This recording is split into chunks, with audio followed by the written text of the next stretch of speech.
నమస్కారం. సుప్రభాత గంటారావానికి స్వాగతం. ముందుగా ప్రధాన అంశాలు. ఇరాన్పై కాల్పుల హెచ్చరికపై వెనక్కి తగ్గిన ట్రంప్, శాంతి ఒప్పంద ప్రక్రియ తుది దశకు చేరుకుందని ప్రకటన.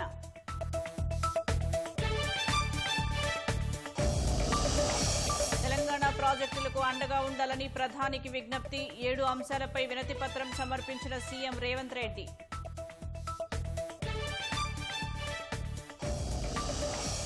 మెట్రోపాలిటన్ నగరాలకు ప్రత్యేక నిధి పెట్టాలన్న రేవంత్ రెడ్డి. విద్యతోనే వికసిత్ భారత్ సాధ్యమంటూ నీతి ఆయోగ్లో వెల్లడి.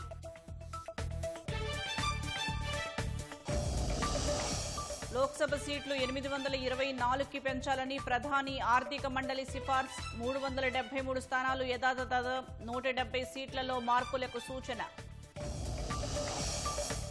రేపటి నుంచి ఫ్రాన్స్, స్లోవేకియాలో ప్రధాని పర్యటన. పౌర అణు ఇంధనం సహా పలు అంశాలపై చర్చలు.